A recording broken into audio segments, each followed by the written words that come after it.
어떻게 정리를 할까 생각하다가 우리가 고백하고 있는 웨스트민스터 신앙고백서에서 창조에 대해서 어떻게 정리하고 있는가, 이걸 보는 게 사실 우리가 결론 맺는데 최고라고 생각합니다. 그래서 오늘은 이 창조에 대한 신앙고백, 정통적 창조론을 함께 여러분들과 살피면서 이 창조신학을 정리해 보려고 합니다. 우리 사도신경의 첫 신앙고백이 바로 하나님의 창조에 대한 신앙고백이죠. 우리 다 같이 한번 읽도록 하겠습니다. 시작. 전능하사 천지를 만드신 하나님 아버지를 내가 믿사오며. 아멘. 우리가 하나님을 믿는 데 있어서 가장 먼저 확고히 해야 될 신앙고백이 바로 창조에 대한 신앙고백이다 라고 사도들은 예수님께서 가르쳐 주신 대로 이렇게 정리를 해 놓은 것이죠. 그래서 정통적으로 우리는 이 창조에 대해서 우리의 신앙 고백을 시작함으로 우리의 신앙을 쭉 이어간다고 볼 수 있는 것입니다. 그래서 이 내용은 창조에 대한 고백이다라는 거죠. 그런데 이 내용은 너무 함축적이고 너무 요약적입니다. 그래서 우리가 고백하는 웨스트민스터 신앙고백서 4장 1항에서 어떻게 설명하고 있는지 제가 한번 읽어보도록 하겠습니다. 성부, 성자, 성령이신 하나님은 그의 영원하신 권능과 지혜와 선하심의 영광을 나타내시기 위해 목적이죠. 태초에 아무것도 없는 데서 온 세계와 그 가운데 있는 만물, 즉 보이는 것이나 보이지 않은 모든 것을 엿새 동안에 창조하시기를 기뻐하셨는데 그 지으신 모든 것은 다 선하였다라고 우리가 장로교회가 고백하는 웨스트민스터 신앙고백서는 이렇게 정리해 주고 있습니다. 그래서 이 내용을 조금 구체적으로 살피면 창조는 삼위 하나님의 창조다라고 이렇게 볼 수 있어요. 성부, 성자, 성령 하나님께서 함께 이루신 창조였다라는 것입니다. 여러분 시편 33편 6절 말씀 우리 다 같이 한번 읽어보도록 하겠습니다. 시작. 여호와의 말씀으로 하늘이 지음이 되었으며 그 만상을 그 입기운으로 이루었도다. 아멘. 보세요. 여호와, 이것을 우리는 삼위 하나님의 이름으로 우리는 고백하지만 어쨌든 하나님이 말씀으로 하늘이 지음이 되었다. 말씀으로 지으셨다라는 겁니다.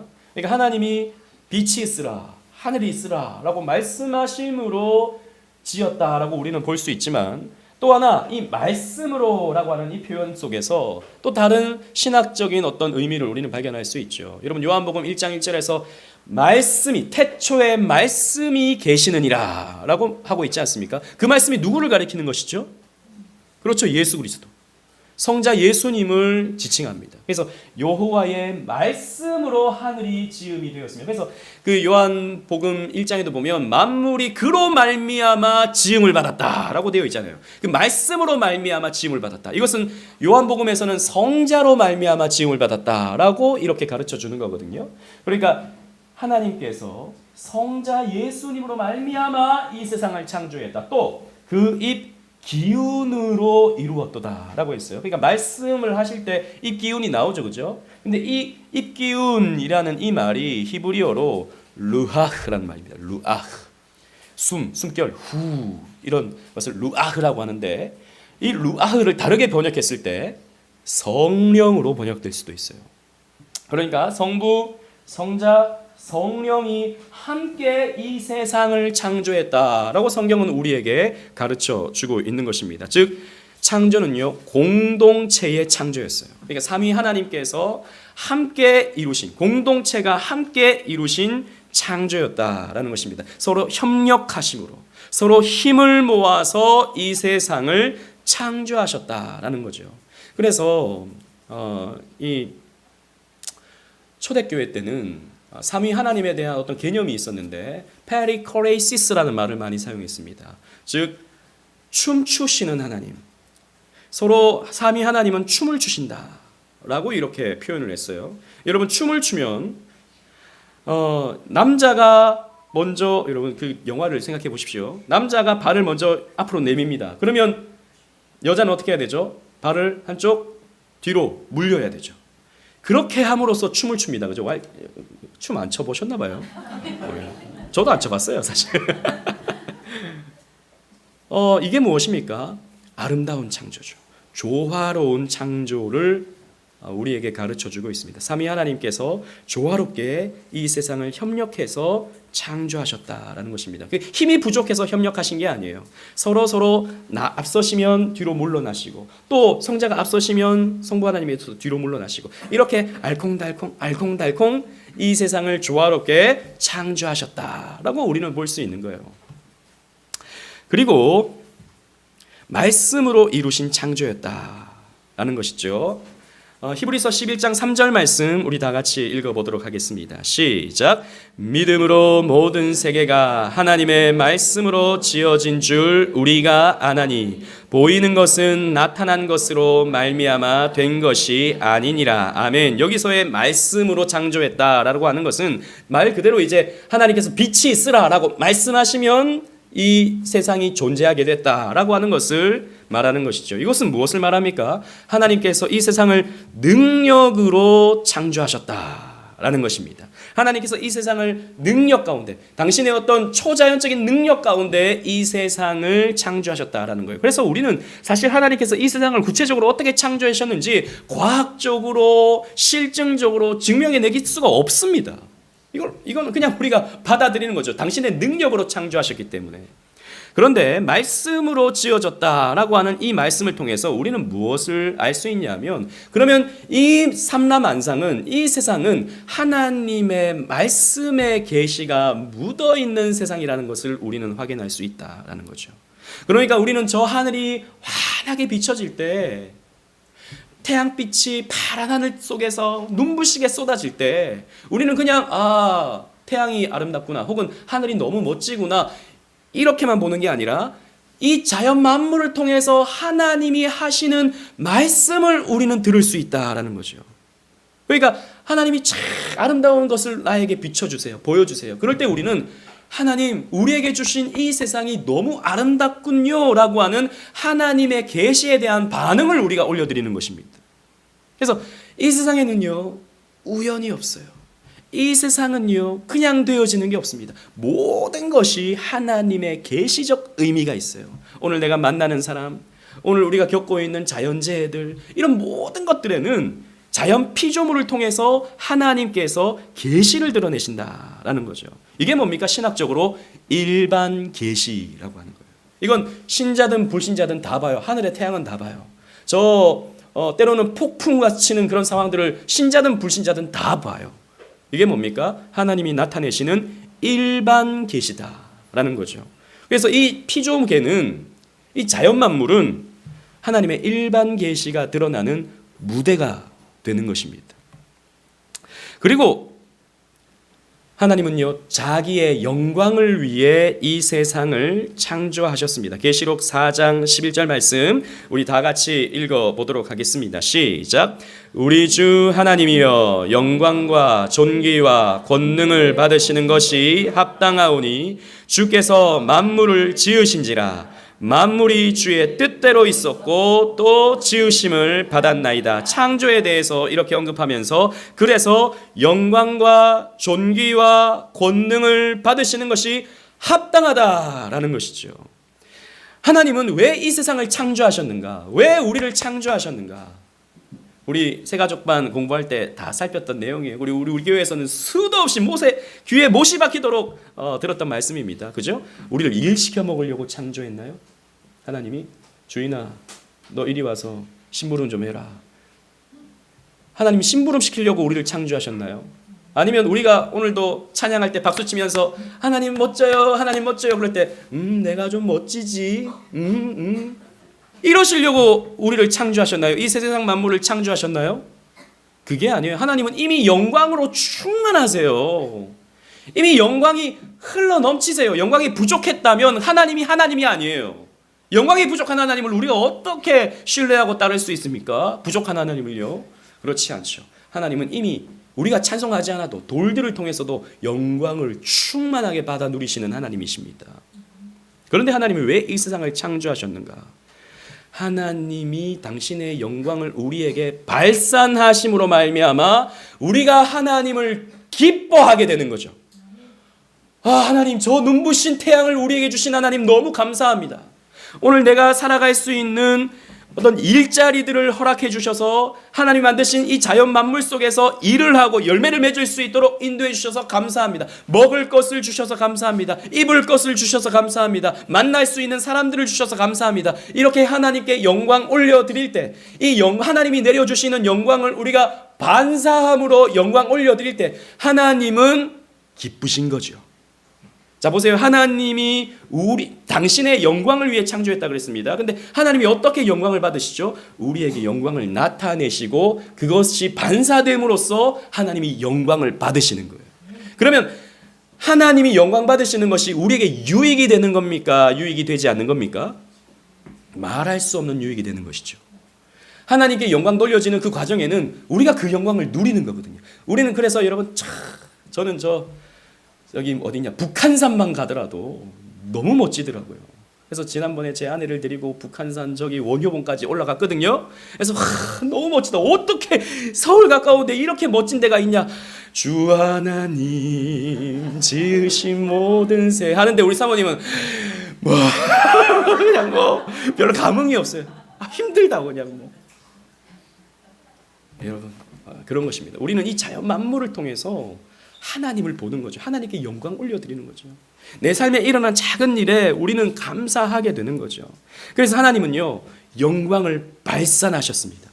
그러니까 영광 받으신다라고 하는 말은 먼저 그 전제가 되는 게 당신의 영광을 발산하심으로 당신의 그 위대하심과 당신의 그 탁월하심과 당신의 그 아름다우심을 만물 속에서 심어 놓으셨어요. 그래서 여러분, 우리가 눈으로는 보지 못하지만 저 우주에 있는 여러 성운들, 여러분 너무 멋지지 않습니까? 너무 아름답지 않나요? 너무 위대하지 않습니까? 여러분, 우리 태양은요, 저 안드로메다에 있는 어떤 큰 별과 비교하면 요만큼도 되지 않아요. 비교하면 태양도 그만큼 작습니다. 우리가 봤을 때 너무 어마어마한데 정말 큰 별과 비교하면 요만큼도 되지 않아요. 근데 그런 별들이 우주에 가득 차 있고 그게 마치 구름처럼 이렇게 펼쳐져 있다고요. 하나님은 그보다 더 크신 하나님이시죠. 이런 것들을 생각할 때 우리는 하나님의 영광을 보는 것입니다. 그래서 우리의 영광을 위한 창조예요. 어떻게 보면 하나님이 영광을 위해서 이 세상을 창조했다라고 하는 말은 우리의 영광을 위해서 하나님이 우리를 창조하신 게 되는 것입니다. 그렇다면 하나님께서 어떻게 창조하셨는가? 앞에서는 누가 창조했는가? 어떻게 창조했는가? 어떤 목적으로 창조했는가? 이런 것들을 살펴보았다면 이게 다 아까 우리가 고백했던 신앙 고백서에 다 있는 내용들이에요. 그것을 한 글자 한 글자 여러분들에게 설명드리는 겁니다. 천지 창조의 내용이 있습니다. 어떻게 창조했는가? 무에서 유로 창조했다. 아무것도 없는 무의 상태에서 하나님께서 6일 동안에 하나하나 모든 것을 있음으로 변화되게 만드심으로 창조했다라는 거죠. 우리 지난번 살펴봤죠, 그죠? 창세기 1장 2절 말씀. 또 우리 다 같이 읽겠습니다. 어린이들도 크게 한번 읽어볼게요. 시작. 땅이 혼돈하고 공허하며 흑암이 깊음 위에 있고 하나님의 영은 수면 위에 운행하시느니라. 아멘.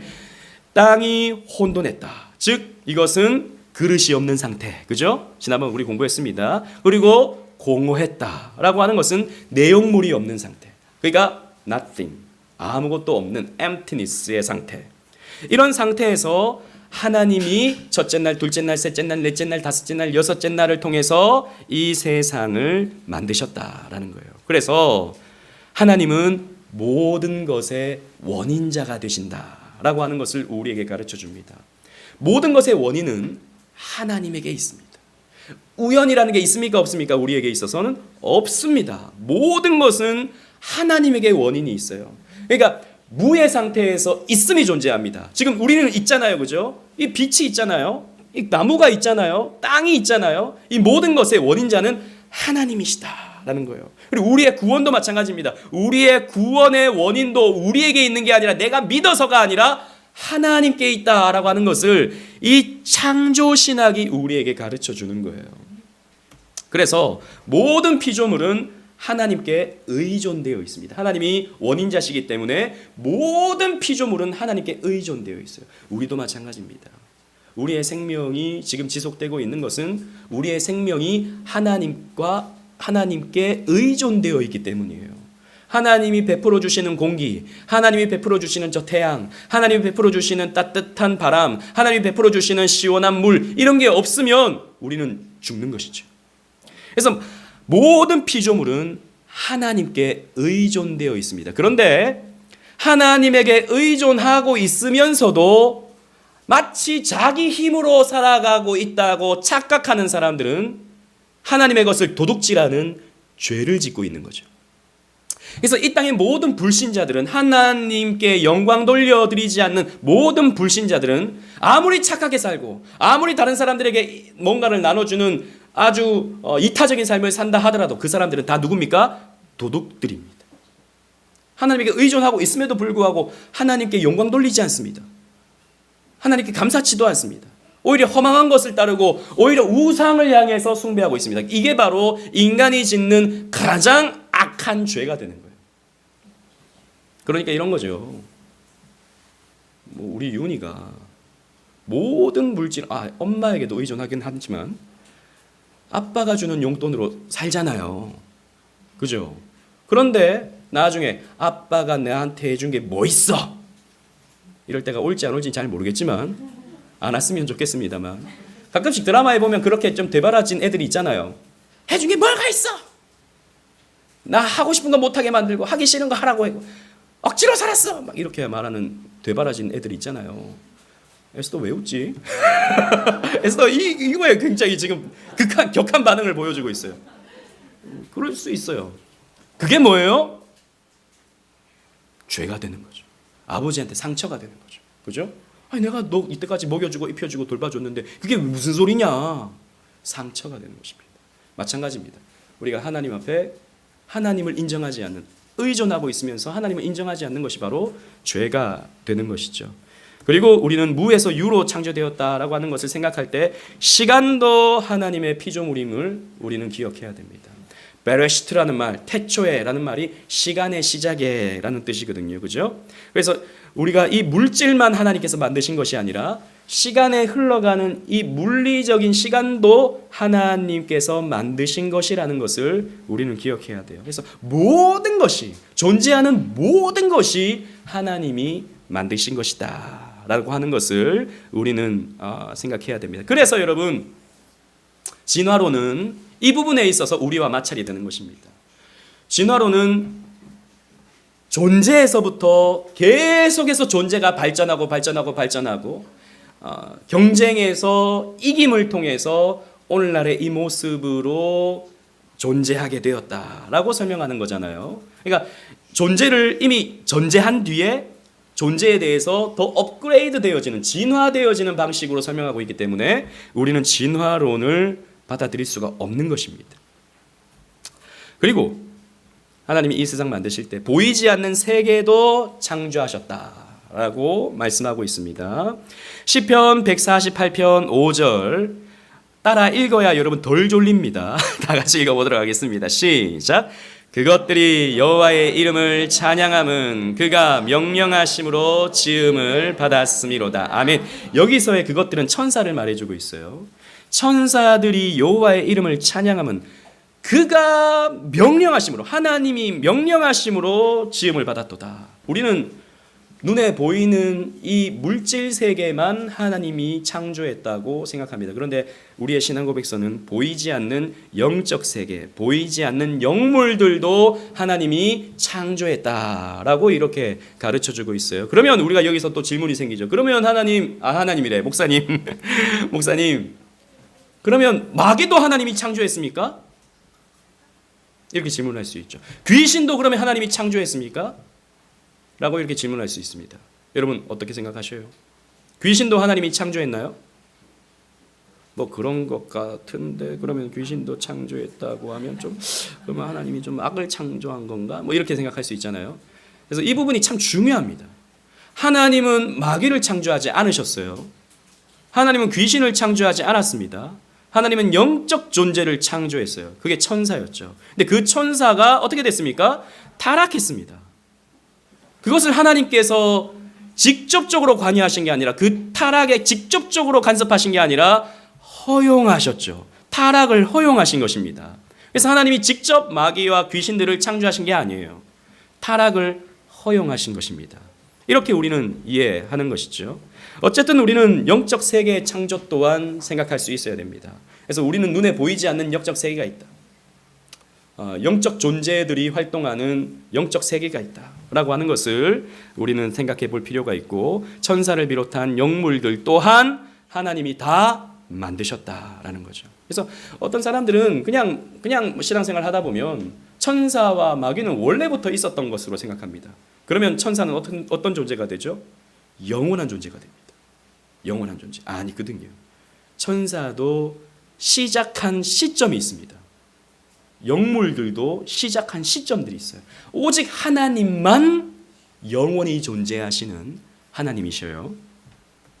그리고 엿새 동안에 창조했다. 자, 창세기 1장 31절 말씀 우리 다 같이 읽어보도록 하겠습니다. 시작. 하나님이 지으신 그 모든 것을 보시니 보시기에 심히 좋았더라. 저녁이 되고 아침이 되니 이는 여섯째 날이니라. 아멘.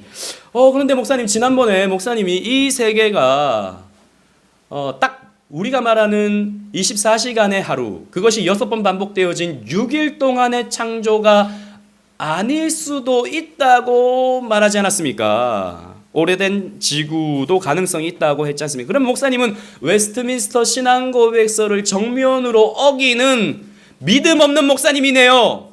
이렇게 말할 수 있죠. 그죠? 근데 뭐 저만 그렇게 얘기하는 건 아니에요, 여러분. 이건요, 성경 말씀에 대한 복창입니다. 그러니까 아까 하나님이 말씀으로 이 세상을 만들었다라고 우리는 받아들이잖아요. 그죠? 그 자체를 받아들여요. 하지만 그것을 구체적으로 어떻게 했는지는 모르는 일이에요. 마찬가지입니다. 성경에서 하나님이 엿새 동안 창조했다라고 하는 것을 우리는 복창합니다. 하지만 그것이 어떻게 구체적으로 엿새 동안인지는 우리는 모른다라는 차원에서 오래된 지구의 가능성도 있다는 것을 말씀드리는 거예요. 이건 제 말이 아니고요. 여러분, 이분은 우리 한국교회에 아주 지금도 활발하게 사역하고 있는 합신의 조직신학 교수님입니다. 이승구 교수님이라고. 언젠가 우리 교회 한번 오실 날이 올 거예요. 이분이 이렇게 설명을 합니다. 아직까지 지구나 우주가 얼마나 오래되었느냐는 문제에 대해서는 잘 모른다는 입장을 취하는 것이 더 현명할 것이다 라고 이렇게 설명을 하십니다. 그리고 제가 아는 개혁파 입장에 서 있는 목사님들은 대부분 이 입장을 가지고 있어요. 물론 어떤 분들은 딱 그 하루를 24시간으로 6일 동안 만드셨다라고 하는 것을 확고히 믿는 그런 개혁파 목사님도 분명히 있습니다. 그런데 오늘날의 대부분의 이런 개혁파 입장에 서 있는 목사님들은 이런 모른다라고 하는 입장을 가지고 있는 것이 보편적입니다. 그리고 천지 창조의 내용 네 번째, 하나님은 이 세상을 선하게 창조했다라는 것입니다. 창세기 1장 31절 아까 똑같은 말씀인데 방점이 아까는 여섯째 날이라에 있다면 지금은 심히 좋았더라. 여기에 우리가 방점을 둡시다. 아무튼 하나님은 이 세상을 만드실 때 완전하게 창조하셨어요. 여러분, 이 세상을 하나님께서 창조하셨을 때 아담이 타락하기 전에 죽음이 있었을까요? 없었을까요? 죽음. 있었어요? 없었어요? 없었어요. 성경의 어떤 논리에 따르면 죽음이라는 것은 인간이 타락함으로 인간도 죽게 되었고 인간이 모든 피조물의 대표였기 때문에 자연 만물도 타락하게 됨으로써 죽음이 찾아온 그런 상황이 되는 거죠. 자, 그렇다면 유실론적 진화론은 이 부분에 있어서 우리와 충돌하게 됩니다. 그죠? 그러니까 여러 진화된 인간 중에 한 사람을 하나님께서 선택하셨다라고 하는 유실론적 진화론은 그 이전에 죽음이라고 하는 것을 전제할 수밖에 없죠. 그죠? 왜? 계속해서 생명체가 나왔다가 적자 생존의 법칙에 따라서 죽기도 하고 또 이제 가장 월등한 종이 살아남고 계속 이 과정을 수십억 년, 수십만 년의 과정을 통해서 아담이 인간 비슷하게 가장 인간과 가까운 존재로서 하나님께 선택되었다면 죽음을 전제로 하는 거잖아요. 그죠? 그러면 또 이런 문제가 발생할 수 있습니다. 그럼 목사님, 인간이 6째 날 창조되었고 그러면 새는, 물고기는 5째 날에 창조되었다면 예를 들어서 오래된 지구 관점에서 본다면 지난번에 목사님 말씀하셨듯이 하루가 1000년 같고 1000년이 하루 같다면 새들은 그러면 인간이 타락하기 전에 1000년 넘게 살았던 것입니까? 물고기들은 그럼 10,000년 넘게 산 것이 되는 것입니까? 이렇게 질문할 수도 있는 거죠. 그죠? 이런 질문 여러분 생각 못 하셨죠? 별로 관심이 없으시네요. 그럼 뭐 그들이 죽든 말든 나하고 무슨 상관이냐 이런, 그냥 우리 호기심으로 그런 생각해 보는 거예요. 근데 저는 그렇게 생각합니다. 5째 날과 6째 날의 그 과정은 다른 그런 어떤 날들보다 짧았을 수 있다라고 생각이 들어요. 어쨌든 뭐 그렇게도 얼마든지 뭐 우리는 모를 일이니까 뭐 그렇게 할 수 있고. 그러면 목사님, 자 어쨌든 마지막 날 6째 날을 또 긴 날로 이렇게 생각해 보게 된다면 사자와 호랑이는 인간이 타락하기 전에 뭘 먹고 살았을까요? 이런 생각 안 해보셨죠? 인간이 타락하기, 선악과를 베어 물기 전에 그럼 사자는 뭐 먹고 살았냐 이거죠. 사자는 육식동물이잖아요. 호랑이도 육식동물이잖아요. 그럼 뭔가를 잡아 먹어야 되는 것 아닙니까? 그죠? 어떻게 설명할 수 있죠? 근데 제가 얼마 전에 재미있는 어떤 영상을 봤어요. 동물원에 있는 호랑이가 채식을 하더라고요. 육식을 하지 않고. 걔는 고기를 던져주면 안 먹어요. 근데 양배추 던져주잖아요. 맛있게 막 깔라먹어요. 맛있게. 근데 그 호랑이의 특징이 뭔지 아십니까? 너무 순해요. 그런 뭐 폭력성 이런 게 없습니다. 옆에 개하고도 너무 잘 지내고요. 안녕. 너무너무 순해요. 그러면서 저에게 드는 의문이 이거죠. 아니 호랑이가 양배추 먹고도 잘 사네? 안 죽네? 그런 생각이 드는 거죠. 물론 이건 제 개인적인 추측입니다. 누구도 거기에 대해서 뭐 제대로 구체적으로 과학적으로 설명하진 않아요. 이런 거 질문하는 사람이 좀 이상해요. 저 같은 사람. 근데 좀 얼마든지 그럴 수 있다고 생각합니다. 어제도 제가 이제 자기 전에 잠깐 TV를 봤는데 저 중국의 동물원이 나오더라고요. 여러분 중국 동물 중에 제일 인기 있는 동물이 뭘까요? 판더. 맞아요. 판더. 우리 주환이 맞아요. 판다. 판다가 여러분 뭐 먹어요? 대나무를 먹어요. 근데 판다가 무슨 종이죠? 곰이에요. 곰. 판다 곰이잖아요. 근데 곰이 여러분 왜 고기를 안 먹죠? 왜 대나무를 먹죠? 그러니까 여러분 곰도 사실 먹을 거 없으면 대나무 먹고 사는 겁니다. 먹을 거 없으면 그거 먹고 사는 거예요. 안 죽더라라는 거예요. 그죠? 저는 인간이 타락하기 이전에 그런 짐승들도 뭔가를 잡아먹는 게 아니라 식물을 먹음으로 살 수 있었겠다. 그러면 목사님 또 이런 질문해요. 그럼 식물도 죽는 거 아닌가요? 거기까지는 가지 맙시다. 그건 모르겠어요. 저도. 근데 식물은 사실 뜯어 먹어도 뿌리가 살아있으면 계속 나지 않습니까? 그렇게 생각하면 그냥 편하다 이거죠. 제가 오늘 뭐 그냥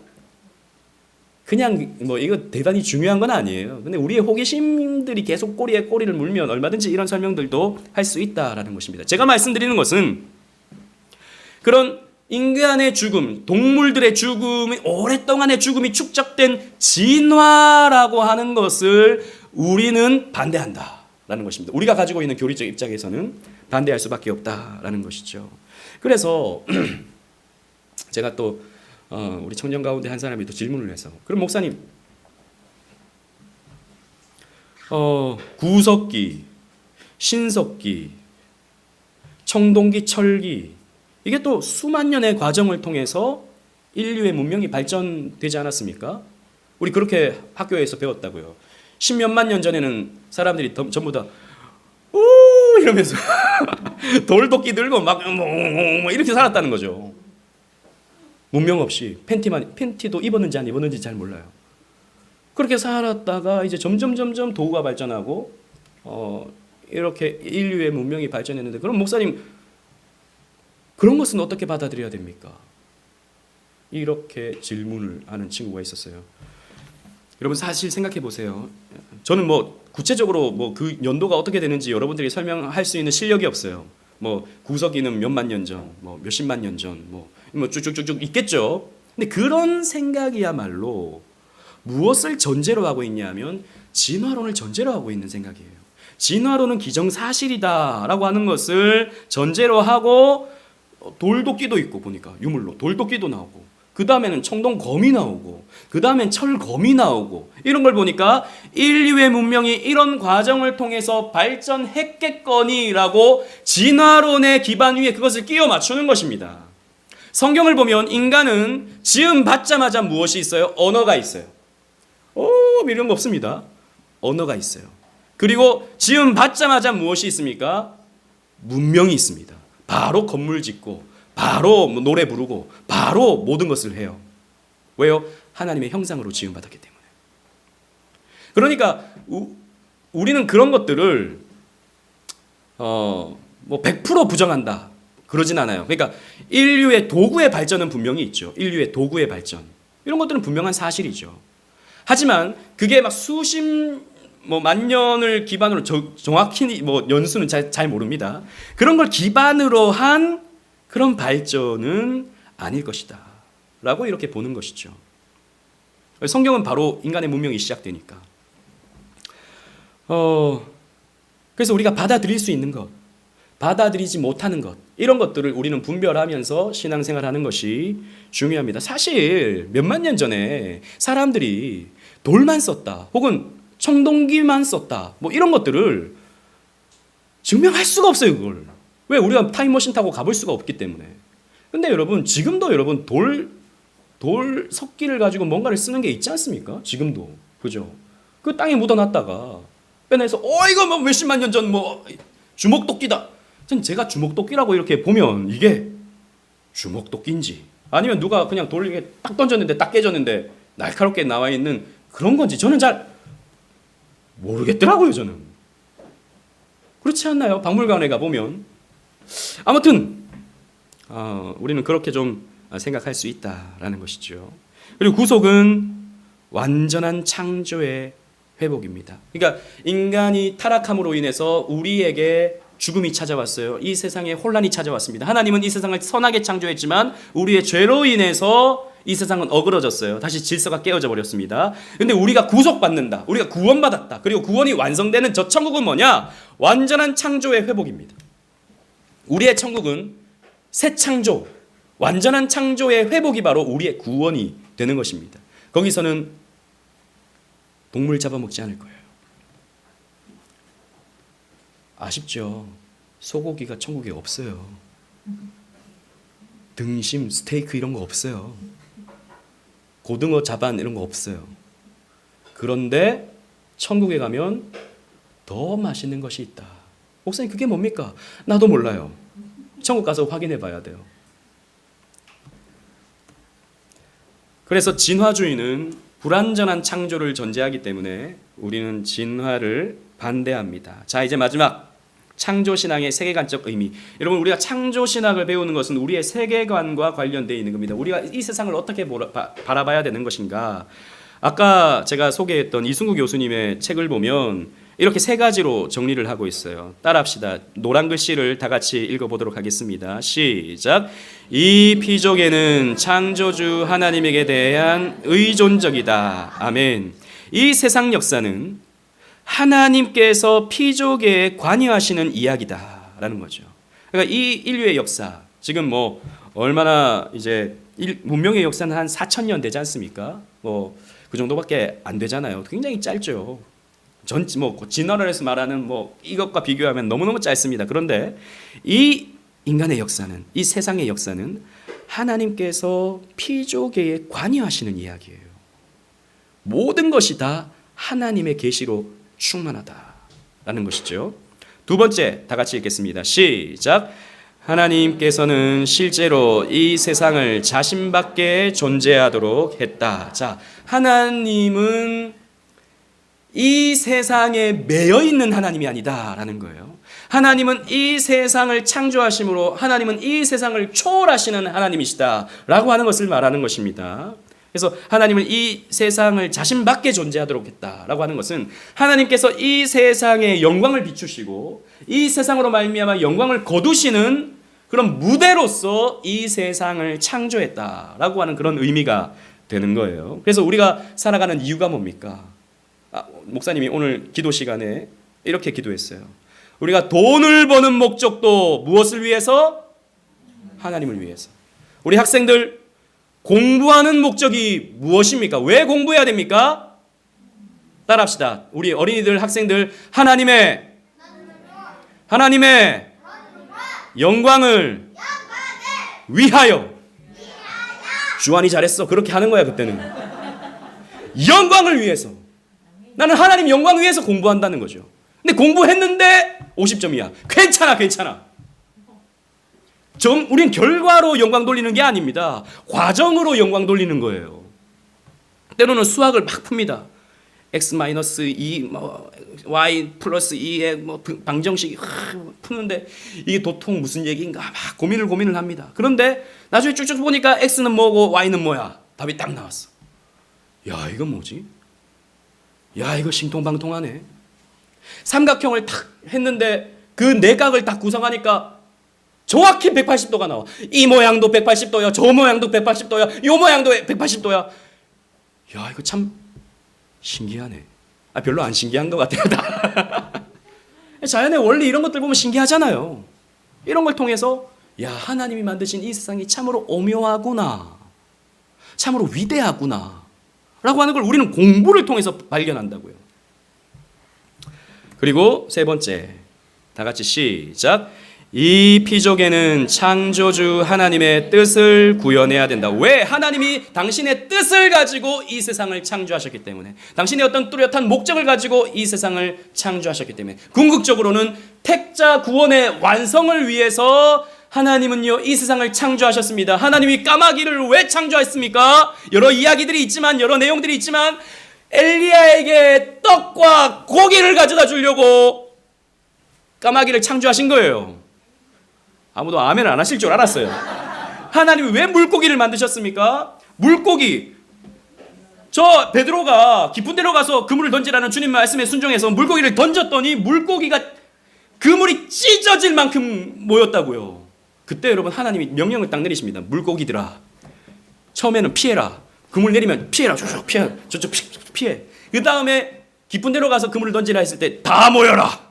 고모기들이 거기 다 모여 있어요. 그물을 내리니까 그물이 찢어질 정도로 이렇게 거둘 수 있게 되는 겁니다. 하나님이요 물고기를 만드신 것은 뭐 오병이어도 있지만 그런 과정을 우리들에게 나타내 보이시기 위함이에요. 모든 것에는 하나님의 존재 목적이 있습니다.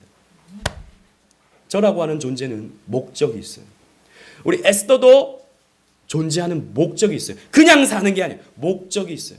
우리 주한이, 하나님께서 우리 주한이를 향한 분명한 목적과 계획이 있어요.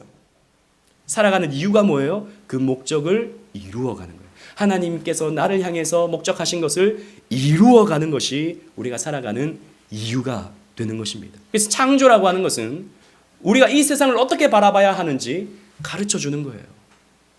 그래서 이 창조적 세계관을 가지고 믿음으로 살아가는 저와 여러분들 되시기를 주님 이름으로 축원합니다. 아멘.